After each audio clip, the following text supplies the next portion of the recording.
Thank you, everyone. I joined the Conservative movement in a very unusual way. I didn't study politics or government at university. I'm not a lawyer. I'm an engineer. Thank you. I am an engineer. I analyze systems. I like to know how things work, and I love to fix things that are broken. I'm a child of the 80s. I was born in London, but I grew up in Lagos, Nigeria. Thank you, Roxy. Lagos was a place where almost everything seemed broken. I grew up under a military dictatorship, and I would never have believed that 40 years later, I would be standing here as the leader of the world's most successful political party in the history of Western democracy.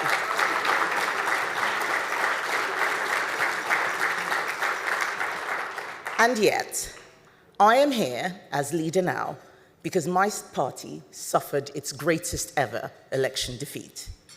We lost 2/3 of our members of parliament and polled at a historic low. I'm here to talk about why that happened and why it matters for all of you. I believe my party lost because it spent a lot of time talking right but governing left. We didn't recognize how the world was changing, and when we did not adapt enough. There was complacency about the nature of the enemy we were fighting because a lot of people did not recognize it. They didn't recognize it for what it was. There is a great movie from the 1990s. I'm sure many of you have seen it. It's called The Usual Suspects. And in it, there is a fantastic quote that the greatest trick the devil ever pulled was convincing the world he did not exist. That is the trick that our opponents on the left, whatever you want to call them, communists, socialists, in this country they call them liberals. I don't know why, there is nothing liberal about them.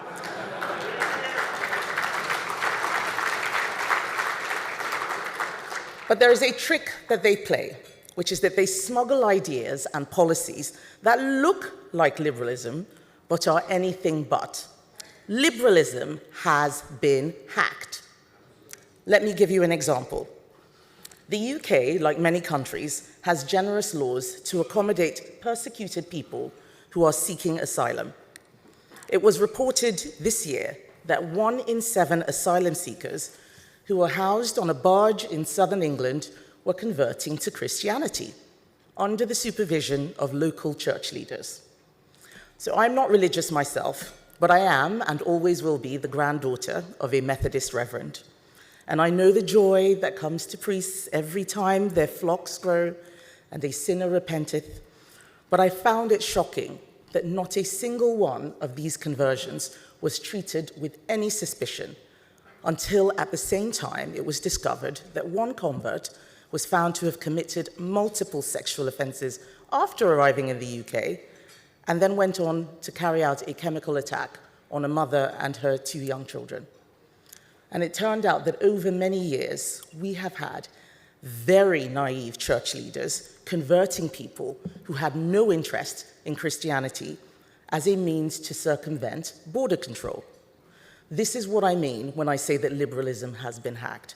When a system that makes accommodations for the vulnerable is being exploited by opponents of that system, something needs to change. These aren't features of the system. They are bugs, and they need fixing. If conservatives and liberals try to manage migration with simplistic tests and no overall vision of what kind of country we are trying to create, we will fail, and the voters will punish us, as my party found out in July. There are many, many ways that liberalism is being hacked, both socially and economically. In January this year, Javier Milei gave a fantastic speech in Davos, of all places. But I must quote it, because it had very similar themes to a speech that I gave 2 years ago, which I'm hoping actually inspired him. And in his speech, he says, "It may sound ridiculous to suggest that the West has turned to socialism, but it's only ridiculous if you limit yourself to the traditional economic definition of socialism, which says that it's an economic system where the state owns the means of production. This definition should be updated in the light of current circumstances." And he goes on to say that today states don't need to control the means of production to control every aspect of the lives of individuals. With tools such as printing money, debt, subsidies, controlling the interest rate, price controls, and regulations to correct market failures, the state can control the lives and fates of millions of individuals. He is absolutely right. 2 years ago, when I gave that speech about how so many leftist ideologies have snuck into institutions across the Western world, wearing the clothes of the civil rights movement, but they are not about civil rights. So many people don't know what freedom really is because they've always had it. They have no idea just how lucky they are and just how fragile freedom can be.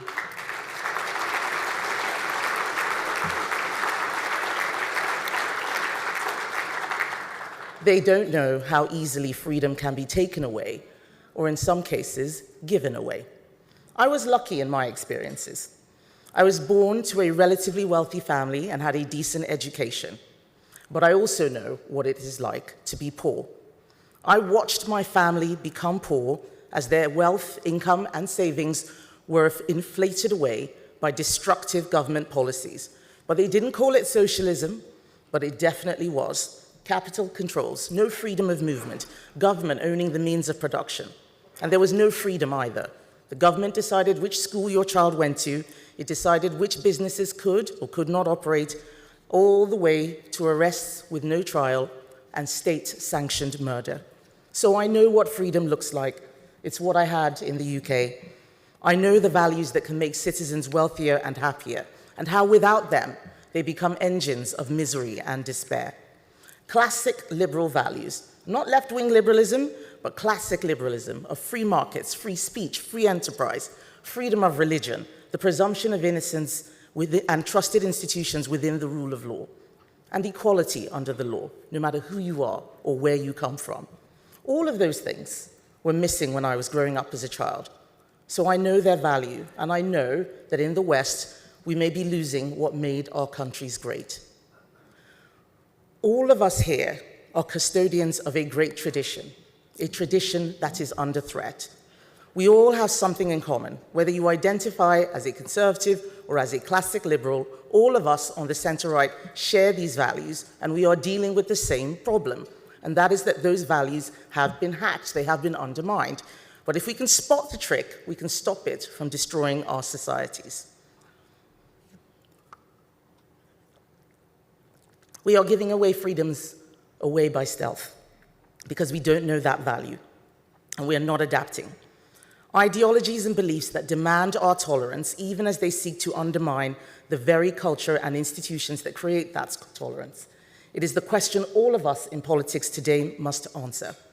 How do liberal democracies, which are so tolerant and so accepting, fight against the intolerance of those it has accepted, of different norms, customs, and values which are accommodated within the liberal framework, but which seek to undermine it at every level? I started my speech by explaining that I joined the conservative movement in an unusual way. It started when I moved back to the UK from Nigeria, age 16. My parents were doctors. They wanted me to be doctors just like them. So I got to London and got a job at McDonald's. And then I started off part-time at a local college where I told them what my ambitions were. And it was the first time in my entire life that a teacher told me, a straight-A student, that my ambitions were too high. She asked me if I was sure I wanted to be a doctor. It would be much easier if I became a nurse. And I realize now that she was trying to be helpful. In her own misguided way, she thought that black kids were not very academic. She wanted me to aim low and succeed rather than aim high and fail. And you all know that if a teacher tells a 16-year-old their grades aren't that important, they won't work as hard. I didn't know how to describe what was happening at the time, but I knew I didn't like it. Today, I call it the bigotry of low expectations. It does not believe in meritocracy, and it seeded in me a hatred of affirmative action policies that are designed, in theory, to help minorities, but in reality hold them back and cast doubt on their real achievements.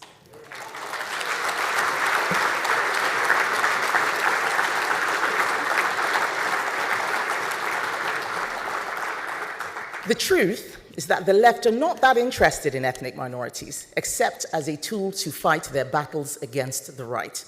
In fact, just this morning, the British Prime Minister, the Labour Prime Minister, made a joke about how I worked at McDonald's. He would never have dared to do that if I was a left-wing activist. And if a Conservative Prime Minister had made those comments about a black party leader, they would have been called a racist and asked to resign.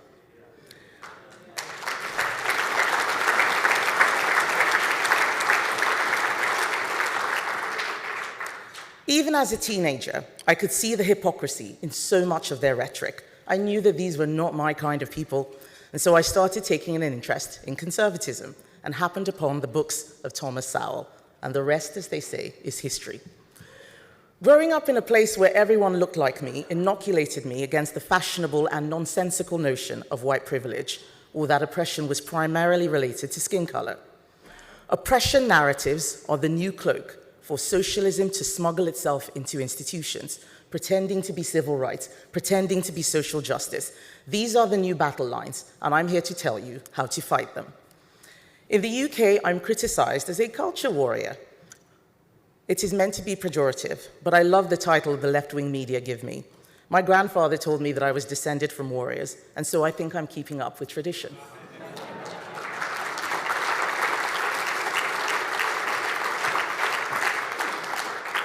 I believe in tradition, and if we don't defend our culture, who will? So how does liberalism get hacked, and how do we fight it? Let's start with an example. We all believe in freedom. None of us want our country to be invaded, so of course we are against imperialism. Suddenly, a group turns up. They want to promote anti-imperialism. It sounds okay. The government gives them money, they get university grants, they write textbooks, and they bring those narratives into the school curriculum. And suddenly you find that anti-imperialism is directed solely against our own country, or the West. They're not attacking China. They're not attacking Russia. In fact, in some instances, they praise Russia, which is actively carrying out an imperialist agenda against Ukraine.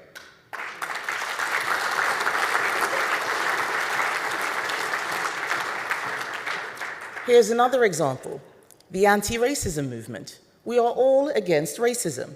So a group turns up and says that they are anti-racist. It sounds okay. And then all of a sudden, we see that they've decided that all white people are racist. And so the only way to be anti-racist is to be against white people because of their white privilege. This is nonsense.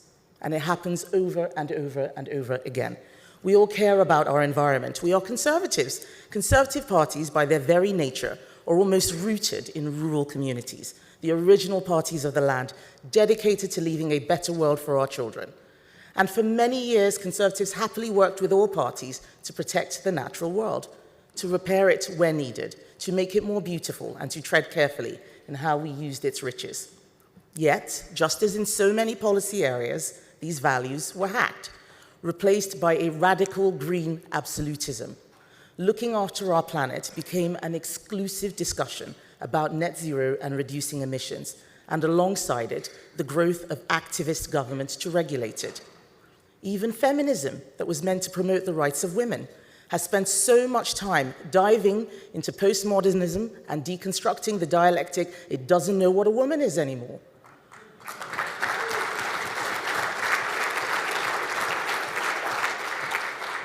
But harm is caused. That movement doesn't know what a woman is to the extent that in Scotland they were putting rapists in women's prisons simply because the men declared themselves women. This is how liberalism gets hacked.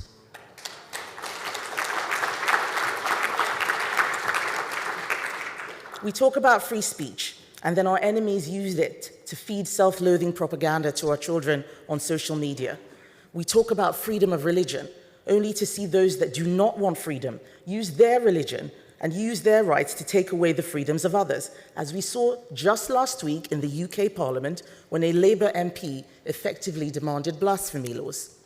The presumption of innocence is thrown away and replaced with cancel culture, masquerading as justice. The right to protest is used as a cover to carry out intimidation, most recently, as we've seen in cities across the world, of Jews. Posters of missing children and kidnapped hostages are ripped down denying the freedom of others to be heard. Our history, read through the most hostile and negative interpretations, taught to children and widely propagated on our own media. These problems are not just national, they are international. The European Convention of Human Rights is now interpreted well beyond the intentions of its creators, to a point where nations can no longer arbitrate fairly between citizens. Motions at the UN that would never pass now do so regularly because of the moral cowardice of those who should know better.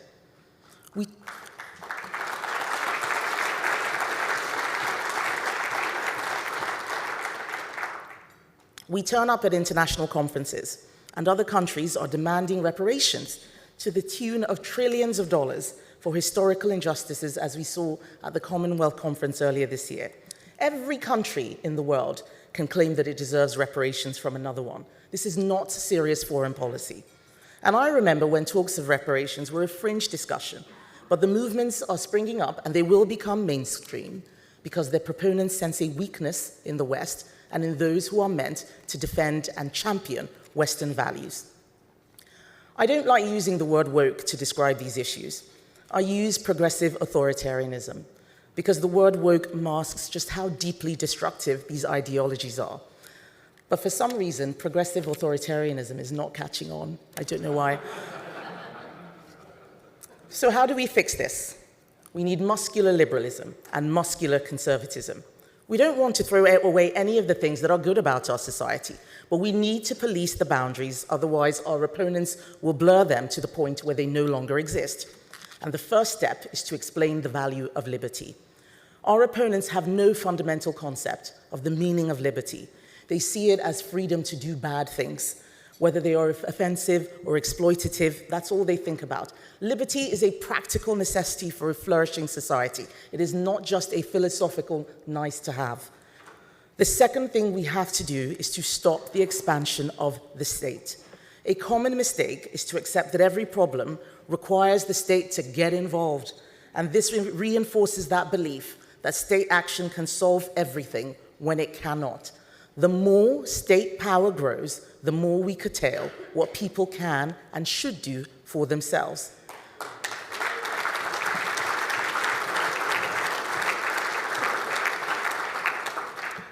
Worse, we reduce people's ability to think for themselves. And this is why I'm so excited about Doge and what President-elect Trump and Elon Musk will do on government efficiency. It is terrifying people all around the world, but I think that it's going to be absolutely brilliant.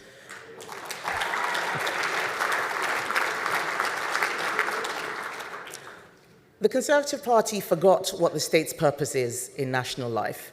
No longer asking what it should or should not do, the state expanded and taxes went up. Instead, we use state power to continue tinkering with every aspect of life in order to achieve social justice. And if we keep doing that, we will sleepwalk into a planned economy far more oppressive than thinkers in the 20th century could ever have thought. The third thing we have to do is to stop being afraid to defend our beliefs. Let's stop being shamed into staying quiet. Part of the problem is that for the center-right, liberty has come to mean laissez-faire, that we should sit back and do nothing. We are told we must not take sides, not fight culture wars, that this is the operation of a free society, that this is progress. This is not progress.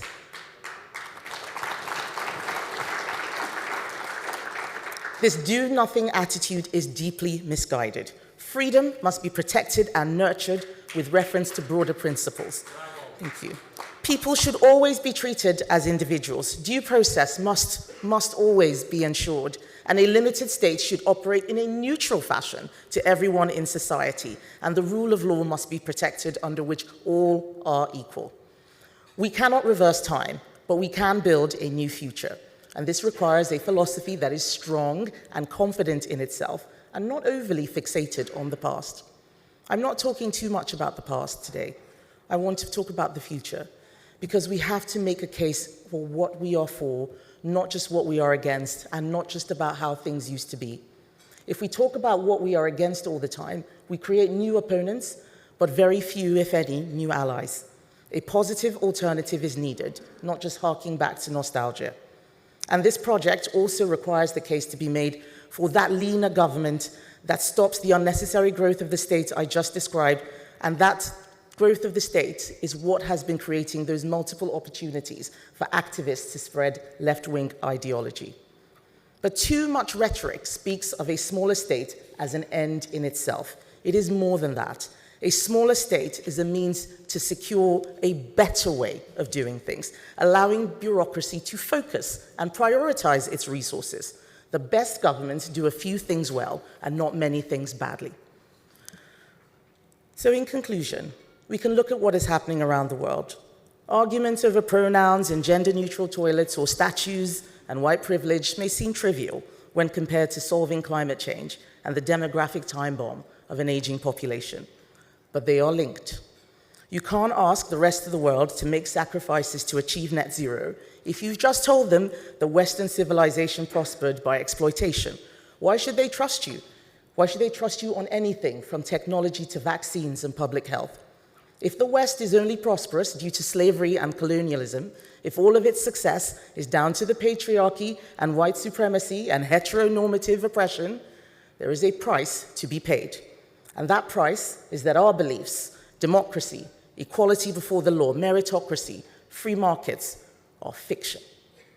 Fairy tales we tell ourselves to cover up a dark and murky past. There can be no resolution of the big problems of our age if we lose confidence in our history and the story of Western civilization. And if we fail to defend it, there are many competitor states who will happily watch as we undermine ourselves before they take over.